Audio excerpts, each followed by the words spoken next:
This evening's first thesis bears the title, The Cryptocurrency Cure, How the New Technology Can Revive Struggling Economies. Please help me welcome Hobbs Christopher.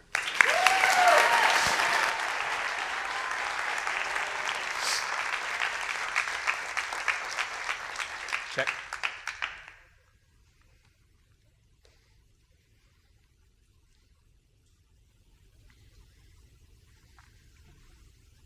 A putrid stench assaults my nose, drawing my attention to the chasm outside the window. A colorful pile of garbage catches my eye as I realize where the rancid odor originated. Rummaging through the smoldering heap were two children, hoping for something to get them through the next few days. For 3 years, since I traveled to Zampango, Guatemala with my youth group, this image has been cemented in my head. Witnessing parents look on as their kids scavenged for a few scraps, knowing they could do little to provide a true meal, broke my heart.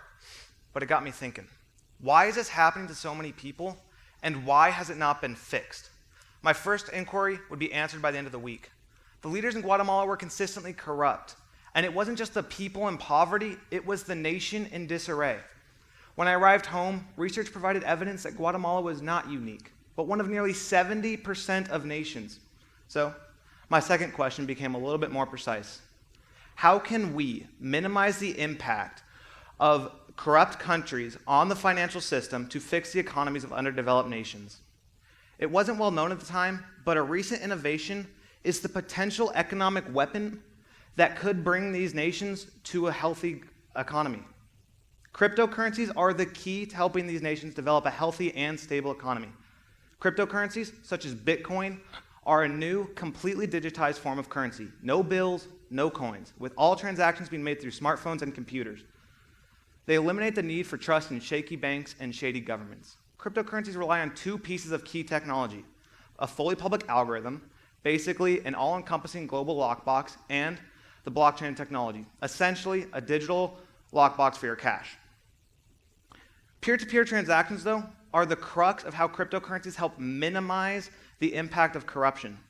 Cryptocurrencies allow merchants to deal directly with the clients, changing the way money moves during a simple transaction. Today, 7 different institutions, including banks, credit card companies, and the government, are a part of every transaction, each taking a small percentage for themselves. With cryptocurrencies, once a transaction is made, the only person that can benefit is the merchant. Transactions not traveling through the government also prevent several forms of economic corruption. In Cuba, for example, once a business, such as a restaurant, makes $4,000 or more a year, 50% of all income thereon is taken directly by the government. With this system in place, the extractive economies that are commonly found in underdeveloped nations will be replaced with inclusive economies that motivate the working class by allowing them to benefit from the work they've done.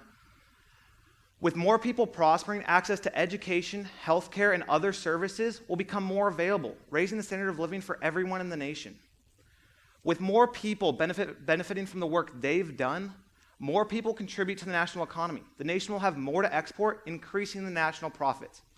Cryptocurrencies, though, are under tremendous fire because some question whether they can perform as a true currency, especially due to their volatility. However, this volatility is because speculators treat the currency as a stock rather than as a currency. People are using them to trade rather than to buy and sell goods. If a nation does adopt a cryptocurrency and uses it as a legitimate primary currency, the volatility will vanish. Cryptocurrencies were created to be a currency, not an investment gamble. Once they are created this way, or once they are used this way, the volatility will be eliminated and the currency can thrive.